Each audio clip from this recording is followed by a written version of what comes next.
नमस्ते, मी राणीदास recipe channel मध्ये आपलं सगळ्यांचं स्वागत. तर आज बनवूया मस्त ड्रायफ्रूटचे लाडू. तर मी हे सहे काळे खजूर घेतले आहेत आणि आता आपण ह्यातनं बी काढून घेऊया. साईडला टाकूया बी. सगळे बी काढून घ्यायचे आहेत. तर हे काळे खजूर जे आहेत, तर वजनी म्हणायचं म्हटलं ना तर हे 500 ग्राम आहेत खजूर. आणि आता ह्याला आहे ना, आपण ह्यातलं सगळं बी मी काढून घेतलेलं आहे.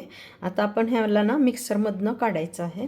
तर त्याच्या अगोदर आपण काय करूया, कढई गॅसवरती ठेवून सगळे जे मी काय बी घेतलेत ना, हे सगळे ड्रायफ्रूट घेतलेले आहेत ना, ते आपल्याला भाजून घ्यायचे आहेत. बदाम आणि काजू, खसखस. गॅस चालू केलेला आहे. कढई गरम झाली आहे.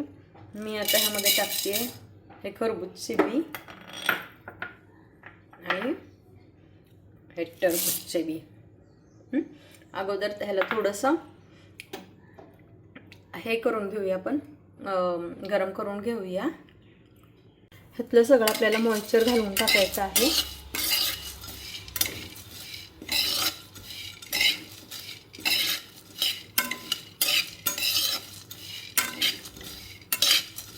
असं खमंग भाजून घ्यायचे आहेत. आणि मी थोडेसे पिस्ता टाकत आहे, कारण पिस्त्याचे ना मी तुकडे करून ठेवले होते ना, तर पिस्ता टाकते. टाकले पिस्ता, ते पण भाजून घेऊया. आता आपण ह्यामध्ये ना खसखस टाकूया. खसखस पण मी अर्धी वाटी घेतली आहे. हे सीड्स आहेत ना, ते सगळे भाजून झाले आहेत, खसखस वगैरे. आता आपण हे काढून घेऊया. बाउलमध्ये मी काढून घेतले आहेत सीड्स. आता आपण ह्यामध्ये कढईमध्ये ना काजू आणि बदाम भाजून घेऊया. मी एवढी वाटी काजू घेतलेले आहे आणि बदाम घेतले आहेत. आणि हे तेवढीच त्या साईजच्या वाटीने मी काजू घेत आहे. आता आपण ह्याला पण मस्त लहान गॅस करून आपण भाजून घेऊया. ह्यातलं पण मॉइश्चर निघेपर्यंत ह्याला भाजून घ्यायचं आहे.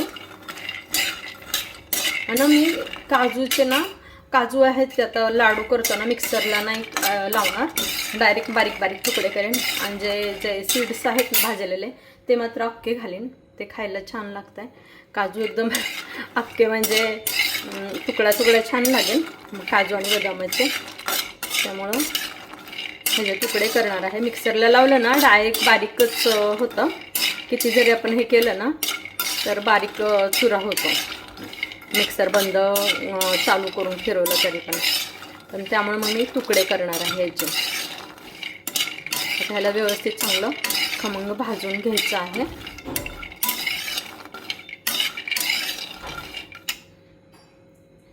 काजू आणि बदाम आपले छान भाजून झाले आहेत.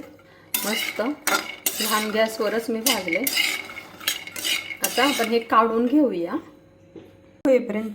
थंड होईपर्यंत थांबूया, कारण गरम आहेत त्याचे तुकडे करण्यासाठी. पण आता हे जे आहे ते मी मिक्सरमधून काढून घेतलेले आहे. काळी खजूर आहे ते.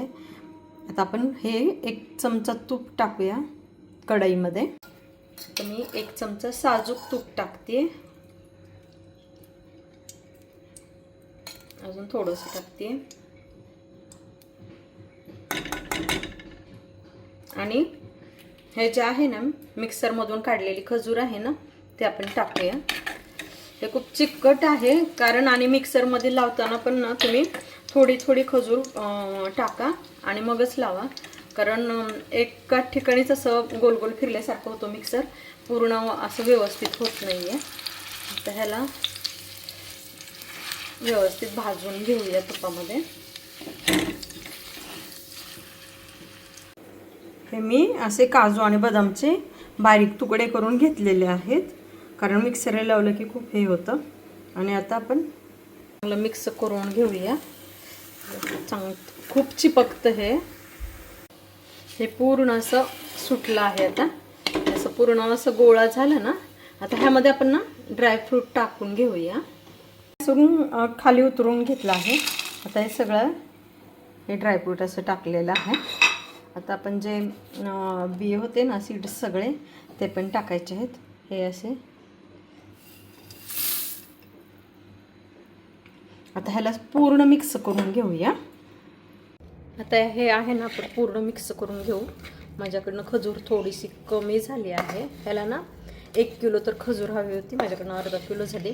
काय म्हणतात ना, 4 आने की मुर्गी और 12 आने का मसाला एक म्हण आहे, हे सांगते. आणि तसंच झालं सेम माझं ह्या ड्रायफ्रूटच्या लाडूचं. नेहमी ड्रायफ्रूटचे लाडू बनवते आहे मी, कारण सारखे ड्रायफ्रूट घरामध्ये असतात. आमच्याकडं जास्त नॉनव्हेज होत नाही, त्यामुळं मी ह्या ड्रायफ्रूटचे लाडू, खजूरचे ते असं बनवत राहते. आणि यावेळेस माझ्याकडनं ड्रायफ्रूट खूपच झालं आहे. हे आपलं सगळं मिक्स झालेलं आहे. आता आपण ना हाताला तूप लावून ह्याचे लाडू बांधून घेऊया, मळून घेऊ लाडू. आता मी एक एक लाडू बांधून घेते. काय म्हणतात माहीत नाही बरं का, लाडू वळून घेतात, बांधून घेतात, मळून घेतात का वळून घेतात, पण घेतात. हे माझे छोटे छोटे लाडू मी माझ्या पद्धतीने बांधून घेत आहे. हा व्हिडिओ कसा वाटला ना सांगत राहा तुम्ही. आवडल्यास लाईक करा, शेअर करा, सबस्क्राईब करा. आणि लाडू आहेत ते करून पहा, कसे वाटतात लाडू मला कमेंटमध्ये सांगत चला.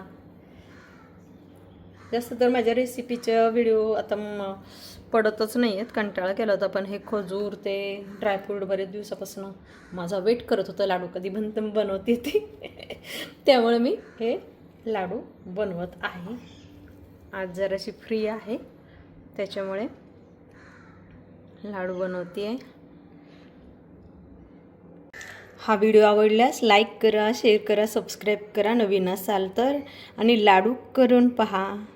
बाय. भेटू पुढच्या रेसिपीमध्ये, पुढच्या ब्लॉगमध्ये. धन्यवाद.